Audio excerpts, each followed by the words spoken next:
world literally is attempting to make me think that there's some culpability within this. Um, Marcia, within the family dynamic, do you feel like it's maybe the easiest to get back into a victim mentality or even a frustrated mentality, because these are the individuals that we're closest to, and in a lot of cases they raised us, they brought us into the world and engineered our way of thinking and how we saw the world.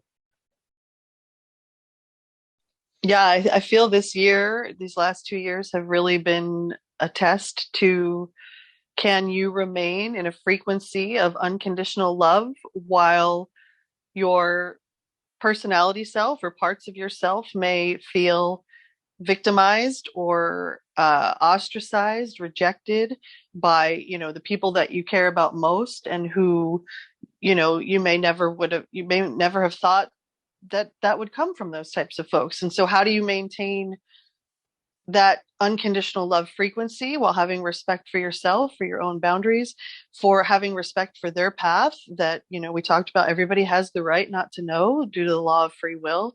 And so people get to have their hands over their eyes and their ears for as long as they want. They get to, believe whatever reality they desire. That's the beauty of free will. And it's up to us to be able to hold unity consciousness while still being aware of the duality, the dualistic nature, I guess, of what we're up against. Because as soon as we're taking any type of side, boom, like we've lost, ground to actually make any kind of true alchemy take place in the greater weave. Yeah, wow, that's really great. That's golden advice too, because taking a side is super woke right now. It's just woke, woke, woke. And there's so many acronyms and just new speak words floating around that shows everybody, hey, it's like, hey, I made a new side. You want to come join me over here, Red Rover?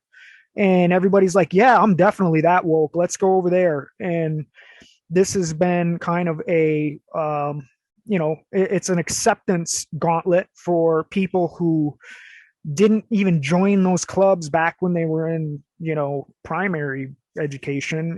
It's like, it's really kind of one of those things where it's like, oh, here we go, they're making another club and I am also not a member. And the you know I like to say sometimes you're a club of one with a membership that is totally fulfilled. And here in the end times, you are walking out in the public venue, and you might feel you're around people, but you might feel completely isolated. So hey, say hi to your other club member, Mr. U or Mrs. U, and just be quite okay again. This is a literally a personal capacity now to be isolated and your best friend at the same time.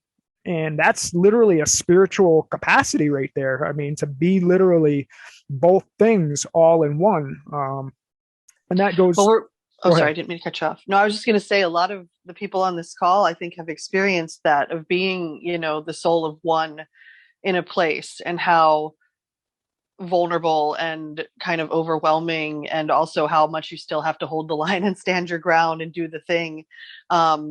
I know a lot of people on this call have done this and have had to have the courage, to be the soul of one. So just wanting to take a moment to acknowledge, those here and beyond who are standing in that space. And what it does alchemically is, what you do for you, you do for all. So if you're holding your ground of true authenticity and you are not succumbing, and you're just doing it in a compassionate way that's not, harming anyone around you, then you are the soul of that place. You are the soul caliber. And so you direct the weave, whether it looks, on the physical realm that that's happening or not. And then where two or more are gathered of people being authentic, being true to themselves, that's when you really start changing the game.